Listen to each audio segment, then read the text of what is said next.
Hi, good evening, friends. Welcome to our channel, The Nurse.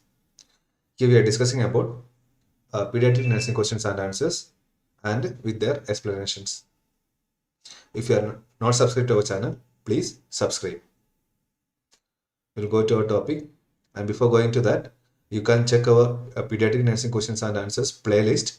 You will get several videos there, and there are several questions and answers. You can check it there. So we'll go to our new topic, new pediatric nursing questions and answers. So please join with me and thank you with uh, I want to say thank you yesterday and all you made active classes. So today also please make your active participation here. We'll go to our topic, pediatric nursing questions and answers.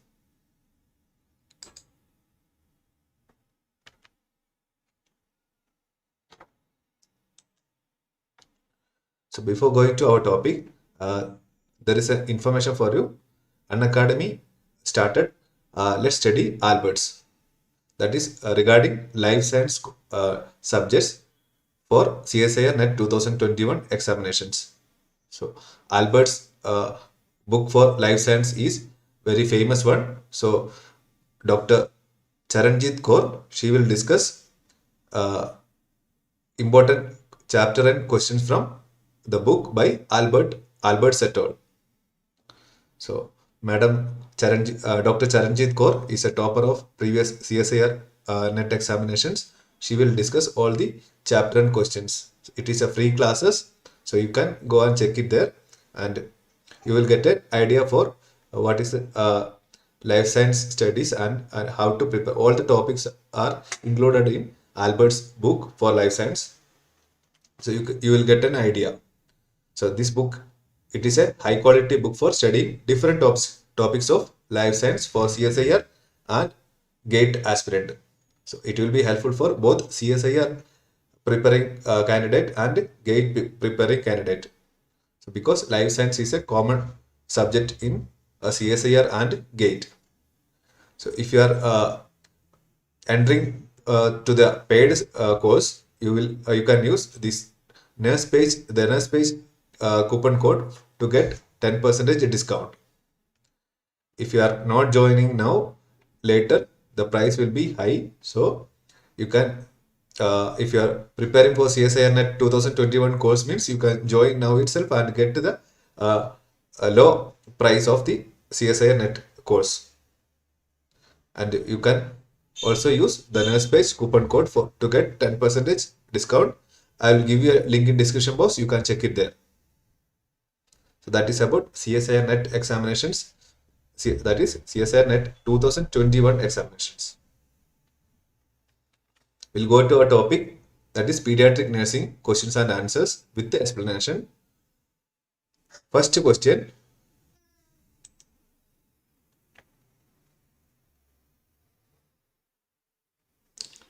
An infant who has been tentatively diagnosed with esophageal atresia, what should be the priority nursing outcome?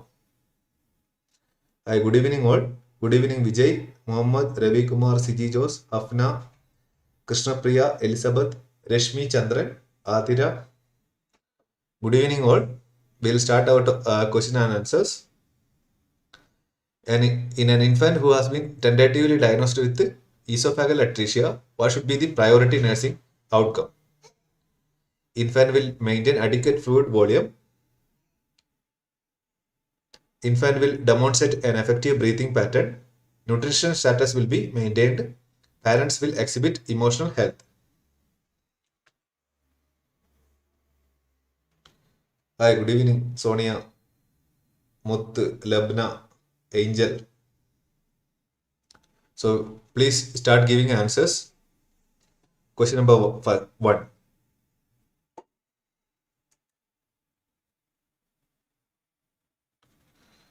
So priority nursing outcome for the child with esophageal atresia.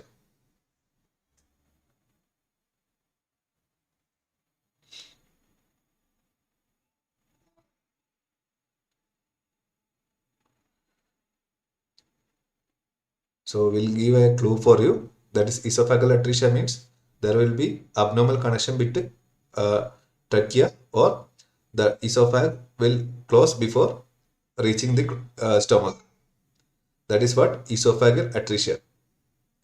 So the main outcome of patient with esophageal atresia, nursing outcome for esophageal atresia baby, that is infant will demonstrate an effective breathing pattern. So there is a chance for aspiration and all due to the abnormal connection between esophagus and trachea. So main nursing outcome will be effective breathing pattern. In esophageal atresia, the infant has high risk for aspiration if feedings are not withheld. If we are giving oral feeds or breastfeed, so if there is a chance for aspiration. So if it is diagnosed esophageal atresia case, means oral intake should be withheld, and if the infant is not evaluated before the next feeding, and each feeding the nurse has to evaluate the patient whether aspiration occurred or the digestion is complete or not. There is a high risk for aspiration. The infant also is at high risk for aspirating secretions, that is oral secretions. There is a possibility of aspiration of oral secretion itself if there is a fistula connecting to the esophagus and trachea. So in some case of esophageal atresia, there will be abnormal connection between esophagus and trachea. The other options are important but not the priority. Adequate fluid volume and nutrition are important because the infant is unable to take nourishment orally. In the case of diagnosed esophageal atresia, the nutrition should be given through parental way. The parents are concerned because surgical intervention will be required as there is no opening between the esophagus and stomach, and a fistula may exist between the esophagus and trachea. So there is a fistula or there is no opening between esophagus and stomach, means that there is surgical intervention required to correct the gastrointestinal tract. So in that case, parents may be concerned regarding surgical procedures. Next question. A novice nurse or a new nurse is assessing a newly born infant with respiratory distress and copious oral secretions. A new or a novice nurse is assessing a newly born infant with respiratory distress and copious oral secretions. The nurse's initial thought is tracheoesophageal atresia. Which nursing action should nurse confirm this? So the newly born baby is suspected for tracheoesophageal atresia. In that case, which nursing action should confirm this diagnosis? Respiratory distress decreases with oral suctioning. So you need to read options carefully before answering. First option, respiratory distress decreases with oral suctioning. Nasogastric tube easily advances to obtain stomach contents. Catheter tip noted to be in the stomach on X-ray. Soft nasogastric advances but unable to obtain stomach contents. In your mind, you need to think about what is tracheoesophageal atresia. So with that only, you need to think for answer.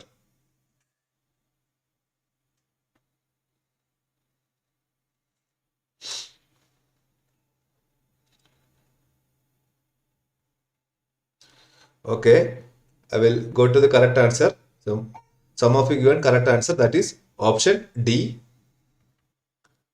Soft nasogastric tube advances but unable to obtain stomach contents because there is a abnormal connection between tracheoesophageal trachea and esophagus. That is why while inserting nasogastric tube is not reaches to stomach and unable to get the stomach contents. Respiratory distress decreasing with oral suctioning, it is not leading to tracheoesophageal atresia. Nasogastric tube is advances to obtain contents, means that indicates there is no tracheoesophageal atresia. So that is why you need to think what is tracheoesophageal atresia in mind, then only you need to answer. Catheter tip noted to be in the stomach on the X-ray, because nasogastric tube will not reach stomach, then we cannot show in X-ray that this tip is in stomach. Next question. A 6-year-old child is diagnosed with Pheochromocytoma. Which manifestation should lead a nurse to conclude that the child is in crisis? A 6-year-old child is diagnosed with Pheochromocytoma. Which manifestation should lead a nurse to conclude that this child is in crisis? Systolic blood pressure of 120 mm of mercury, rhabdomyolysis, urine output of 30 milliliter per hour, hyperexcitability. Third questions. We are discussing third question. Answers, please.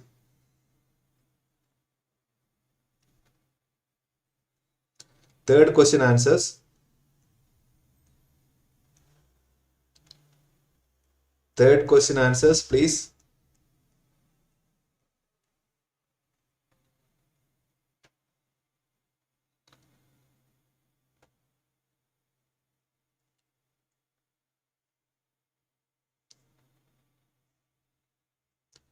Correct answer is rhabdomyolysis. The patient diagnosed with Pheochromocytoma, then if child is in crisis means there will be rhabdomyolysis, that is destruction of skeletal muscles. Rhabdomyolysis means destruction of skeletal muscles. In Pheochromocytoma crisis, there will be hypertension, that is more than 200 millimeter of mercury, and there will be increased kidney damage. So your urine output will be less than 30 ml per hour, very minimal only urine output, and the conscious level also it will be affected, and there will not be hyperexcitability. There will be drowsiness, like unconscious like kind of situation will be there in Pheochromocytoma crisis situations. So there will be hypertension, rhabdomyolysis, that is destruction of skeletal muscles. Urine output will be very minimal, that is less than 30 ml or very minimal. Hyperexcitability will not be there, rather than unconsciousness or very drowsiness state. During Pheochromocytoma crisis, there is skeletal muscle destructions, that is rhabdomyolysis. There is a profound hypertension up to 250 millimeter of mercury, acute renal failure with less than 30 ml per hour urine output, and a decreased level of consciousness. Pheochromocytoma crisis, rhabdomyolysis, hypertension, acute renal failure, and decreased level of consciousness. Next question, fourth question. An older adolescent is diagnosed with acromegaly. Which medication should the nurse expect to be prescribed for this individual? The patient is with acromegaly. Then which medication should the nurse expect to be prescribed for this individual? Somatropin, desmopressin, somatostatin, clozapine.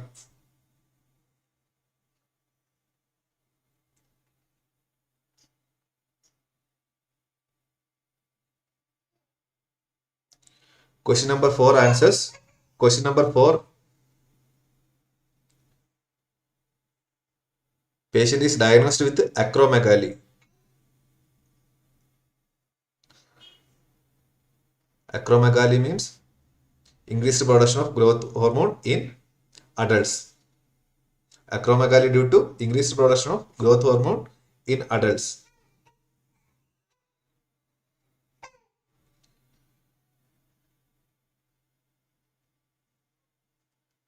There will be some confusion, option A or option C.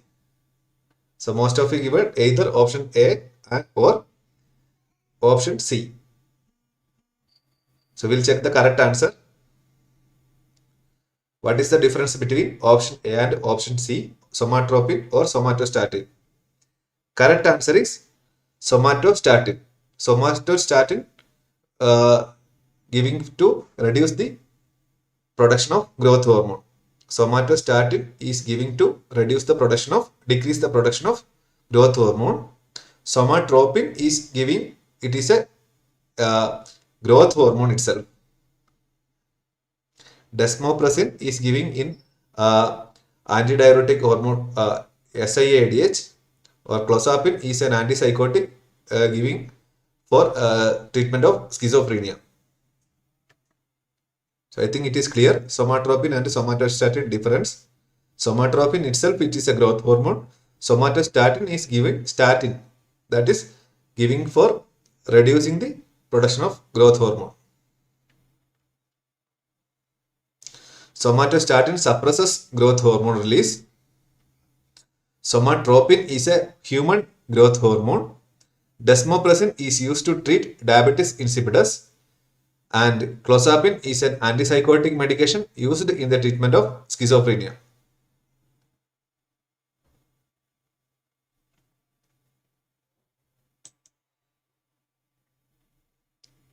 Okay, are you clear?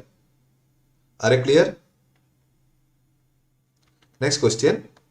A 10-year-old child is admitted for testing to diagnose Cushing's syndrome, for which initial test should a nurse prepare the child and parents. So diagnosis is not complete here. A 10-year-old child is admitted for testing to diagnose Cushing syndrome, for which initial test should a nurse prepare the child and parents. So which it is indirect question. Directly means which test is used to diagnose Cushing syndrome. Glucose tolerance test, that is GTT, urine or saliva cortisol level, dexamethasone suppression test, serum 17 hydroxyprogesterone level.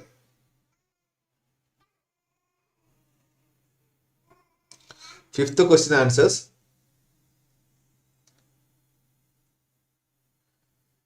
Hashim Bhatt, Josmi, Lubna, Sridevi, Ishi Praisi, Ashwati, Ashok Panwar, Shruti P, Reshmi Chandran, Abdul Arshad, Ravi Kumar, Sanila, Siji Jos, Faiz, Anju Tomar.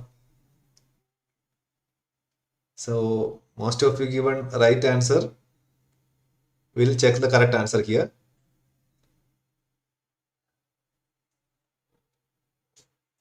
There is a confusion between B and C. So we'll check the correct answer. So most of you given option C. So we'll check which one is correct. Correct answer is urine or saliva cortisol level. To diagnose Cushing syndrome, we will do urine or saliva cortisol level. A cortisol level which is increased in Cushing syndrome.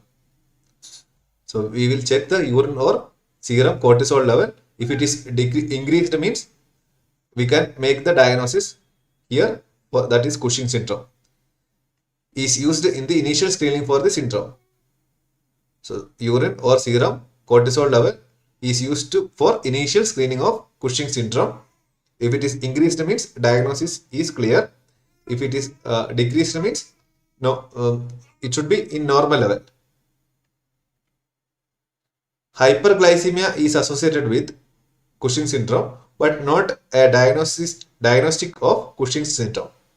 A GTT is used to diagnose diabetes mellitus. GTT means glucose tolerance test. If the result of cortisol levels are borderline, a dexamethasone suppression test may be done. So if cortisol level, that is in the borderline, upper borderline in the normal range, means we will do again the dexamethasone suppression test for the confirmation of Cushing syndrome. The serum 17 hydroxyprogesterone level is used to evaluate for adrenal hyperplasia. The serum 17 hydroxyprogesterone level is used to evaluate adrenal hyperplasia. So I think it is clear for you. That is, dexamethasone suppression test is only will do if the cortisol levels are in a borderline, upper borderline. that situation only we will do this dexamethasone suppression test. Otherwise, initial test will be urine or serum cortisol levels. Sixth question, a nurse teaches the parents of a child diagnosed with Addison's disease signs of Addisonian crisis. Which sign identified by the parents indicates that further teaching is needed? So, nurse is teaching to the parents of a child diagnosed with Addison's disease signs of Addisonian crisis. Which signs identified the parents indicates that further teaching is needed? Further teaching is needed means they are not understand that what is Addisonian disease and signs of Addisonian crisis. So options here: severe hypertension, abdominal pain, seizures, coma.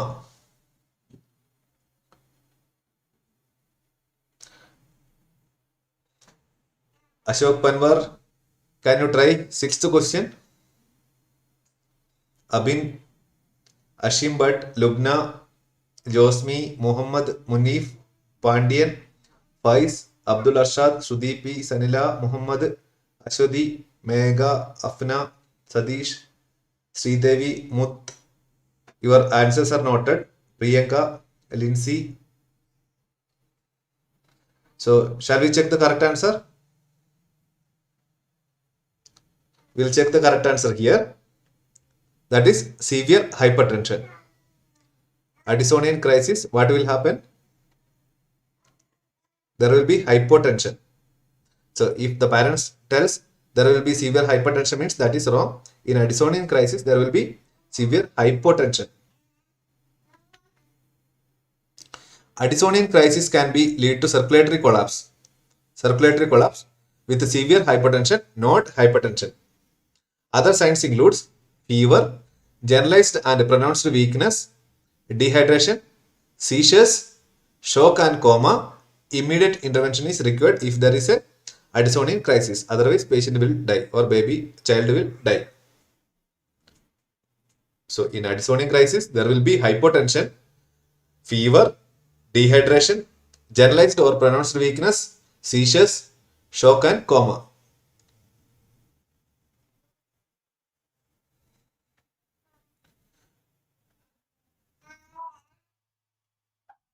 Ashok Panwar, I will clarify later. So we'll go to next question. Seventh question. A child with history of type 1 diabetes mellitus. Child with history of type 1 diabetes mellitus presents in the school nurse office about an hour before the lunch. About an hour before the lunch period, reporting disorientation. Which information is most important for the nurse to obtain? A child with the history of a type 1 diabetes mellitus presents in the school nurse office about an hour before the lunch period, reporting disorientation. Which information is most important for the nurse to obtain? Blood sugar, temperature, morning insulin dose, urine ketones.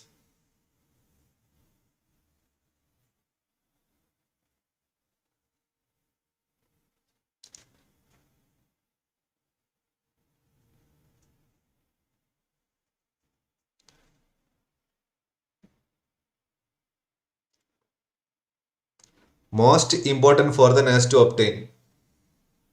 So there is a type 1 diabetic history is there and child comes to nurse office 1 hour before the lunch break. So what will you assess as a most important assessment? So there will be a confusion between blood sugar and morning insulin dose. What will you assess first? Blood sugar or morning insulin dose? Blood sugar or morning insulin dose? Correct answer is first you will assess blood sugar. Insulin dose is we can assess later. First thing is whether it is due to hypoglycemia. There is already history of diabetes mellitus. So nurse should assess blood sugar as a most important assessment for that child. Children who become disoriented or sleepy within an hour of a meal or most likely experiencing hypoglycemia. That is why blood sugar is very important. Urine ketones are not associated with ketones. Urine ketones are not indicated because ketones are not spilled at low plasma glucose level. Ketones are usually seen with hyperglycemic patients, that is diabetic ketoacidosis condition. That time only urine ketone we will check. The temperature and insulin dose will not provide the information needed to intervene. If you are getting insulin dose also, that is not a good result to do nursing intervention, because there will be regular dose of insulin that patient has to take. So first and important thing is check blood sugar. Then if it is less means administer oral glucose or IV glucose if it is required. Next question. A nurse is administering medication to a pediatric client with hypertension. Which oral hypertensive medication ordered for a child should the nurse question? A nurse is administering medication to a pediatric client with hypertension. Which oral antihypertensive medication ordered for a child should the nurse question? ACE inhibitor, angiotensin converting enzyme inhibitor, calcium channel blockers, diuretic, nitrate.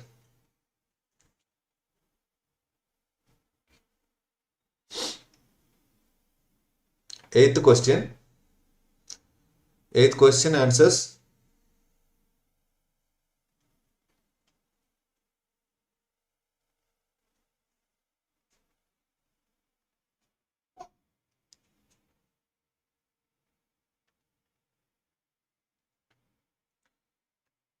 ACE inhibitor, calcium channel blockers, diuretic, nitrate. Child is diagnosed with hypertension.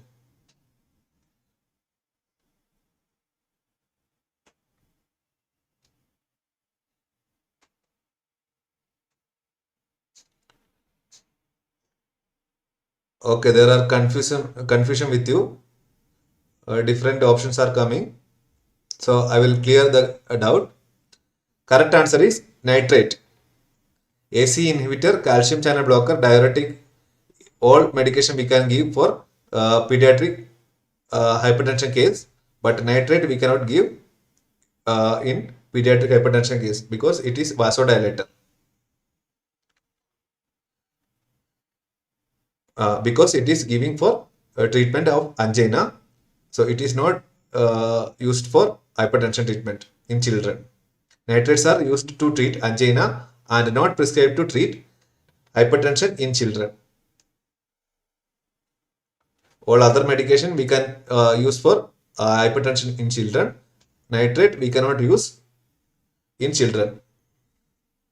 ACE inhibitor, beta blockers, calcium channel blockers, ACE blockers, and diuretics are all oral antihypertensives medication used in treating hypertension in children.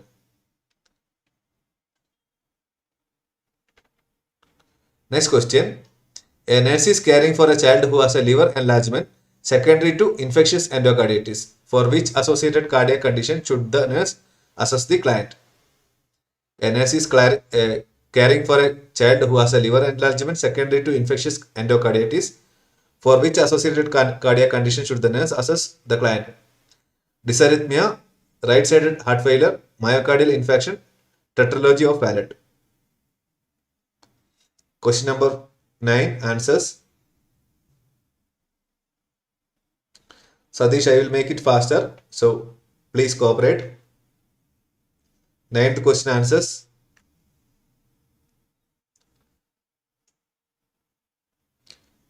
The child is having liver enlargement secondary to infectious endocarditis.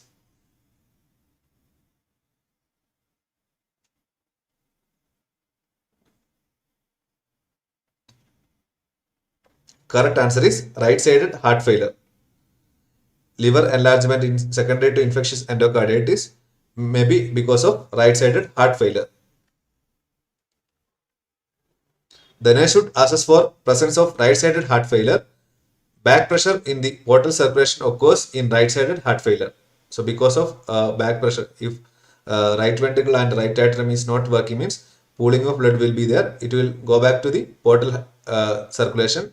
That will lead to the liver enlargement. Dysarrhythmias may occur due to impaired cardiac function, chest pain, dyspnea, and dysarrhythmia would be initial signs of MI, myocardial infarction. Tetralogy of Fallot occurs as a result of the malformation of the right ventricular infundibulum, which can lead to heart failure. Okay. Next question. A pediatric client presents with tachycardia, edema, dyspnea, orthopnea, and crackles. A pediatric client presents with tachycardia, edema, dyspnea, orthopnea, and crackles. A nurse performs a physical assessment of the client and notifies a physician immediately. Which condition does the nurse most likely to suspect? Right-sided heart failure, rheumatic fever, Kawasaki disease, left-sided heart failure. The child is having tachycardia, edema, dyspnea, orthopnea, and crackles. So what is the reason for that? Most probable diagnosis. Correct answer is left-sided heart failure. Left-sided heart failure.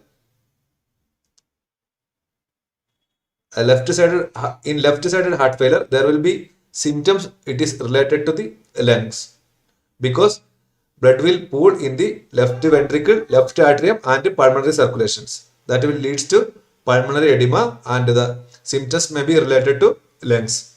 That is tachycardia, edema, dyspnea, orthopnea, and crackles. The nurse suspects that the client has left-sided heart failure. The child in left-sided heart failure will present with pulmonary symptoms of dyspnea, orthopnea, and crackles because of fluid accumulation in the lungs from the ineffective pumping action of the left side of the heart. That is left ventricle and left atrium.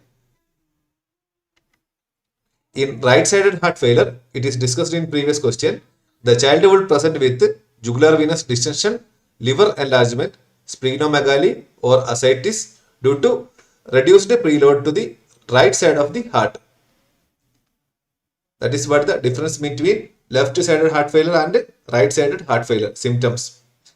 In left-sided heart failure, symptoms will be related to the lungs, pulmonary related symptoms, and right-sided means that symptoms will be related to the portal hypertension and portal circulations.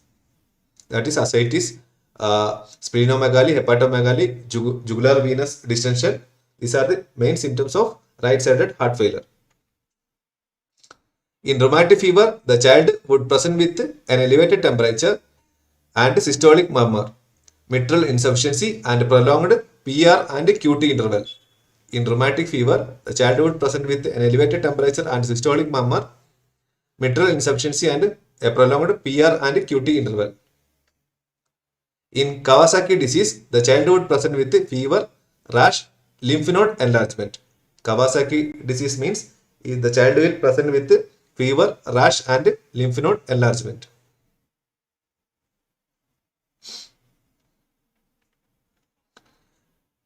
Next question. Which method should a nurse use to assess a arterial oxygen saturation of a pediatric client? Which method should a nurse use to assess the arterial oxygen saturation of a pediatric client? Finger pulse oximetry, arterial blood gases, hemoglobin levels, peak flow. Which method should a nurse use to assess a arterial oxygen saturation of a pediatric client? Finger pulse oximetry, arterial blood gases, hemoglobin levels, peak flow. Question number 11 answers.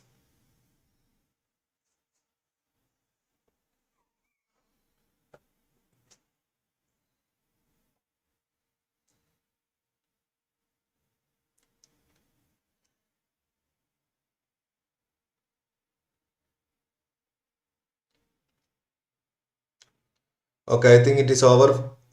We'll go check the correct answer here. Most of you given option B. So we'll check whether option B and or option A.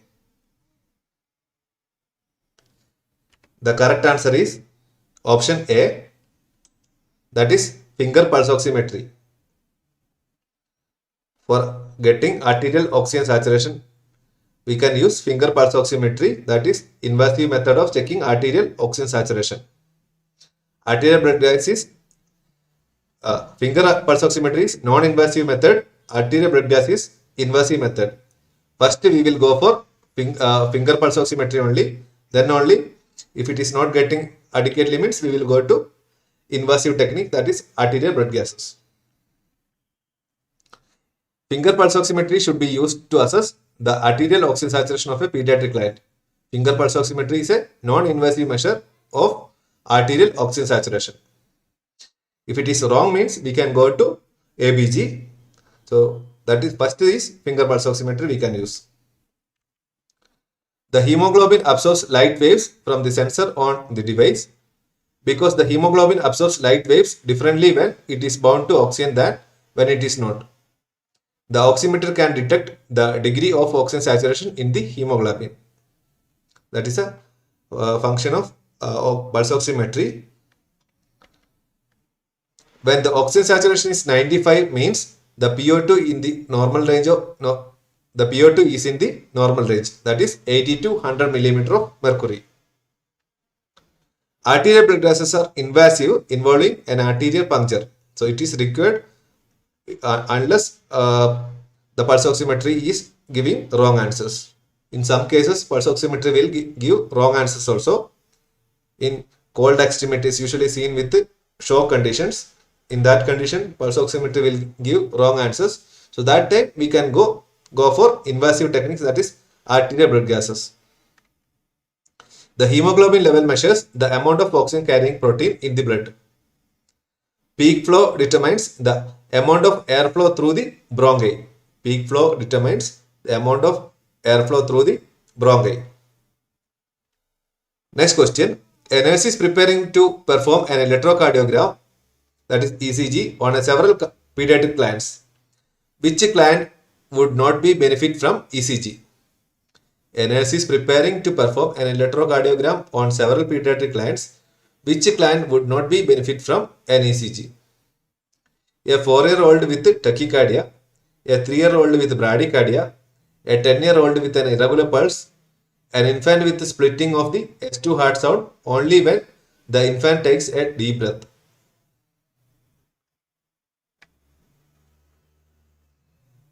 So in which options ECG not recommended?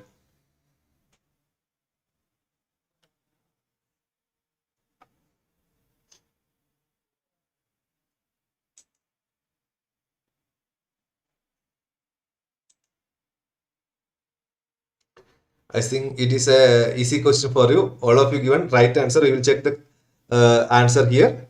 That is option D. All of you given. Most of you given option D. An infant with the splitting of the S2 heart sound only when the infant takes a deep breath. That is a normal condition in infant and younger children. Splitting of S2 during a deep breath. An infant with the splitting of S2 heart sound, when the child take a deep breath, would not benefit from the ECG because it is a normal finding in infants and young children. ECG is useful ECG is useful in diagnosing tachycardia, bradycardia, and irregular pulses. These rhythms can be recorded through an ECG. Next question.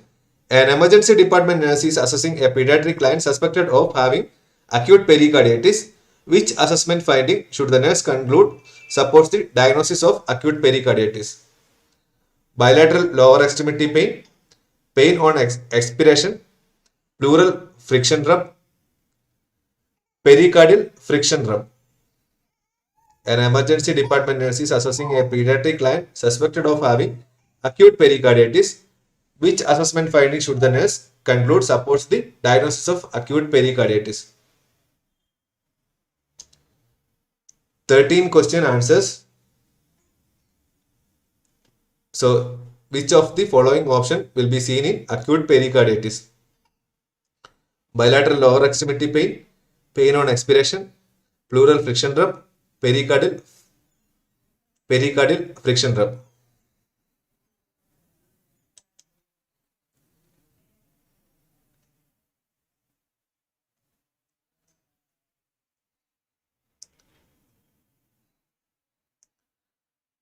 Option B, those who are given option B need to rethink about that question. Acute pericarditis.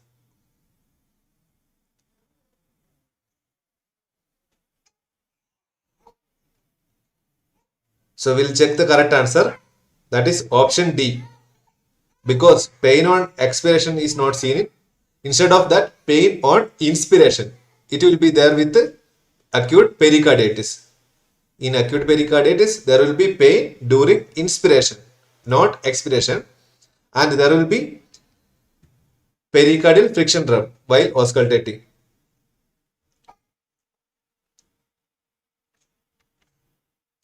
Inflammation of the pericardial sac from acute pericarditis produce a pericardial friction rub. Decreased perfusion to the extremities can cause extremity pain, but this does not occur with pericarditis. Decreased perfusion to the extremities can cause extremity pain, but this does not occur with pericarditis. Pain on inspiration, not expiration, is present with pericarditis. The friction rub is pericardial, not pleural, because patient is experiencing acute pericarditis. If there is acute pleuritis, means there will be pleural friction rub, but in this condition there is pericardial acute pericarditis. I think you are clear.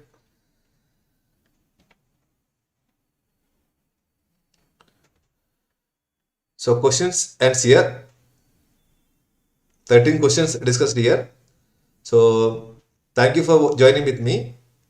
And today morning and yesterday evening we discussed obstetrics and gynecology questions. Those who are not watched that video, you can go and check it there. Obstetrics and gynecology questions, 25 questions discussed. And tomorrow, I think I need to prepare some contents for next week. So there will not be a class tomorrow. So we'll make next video on Tuesday. So thank you for joining with me. And if you like this video, means please press the like button and share with your friends. Good night.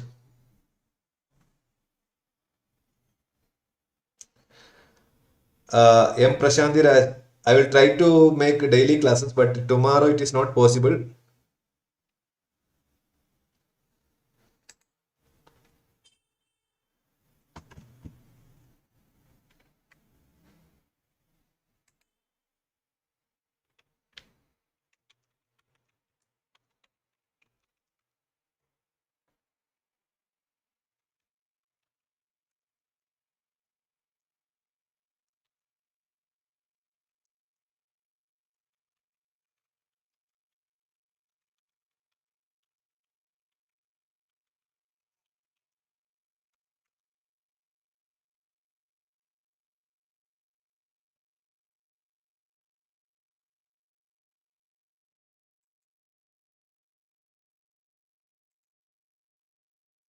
Okay, good night.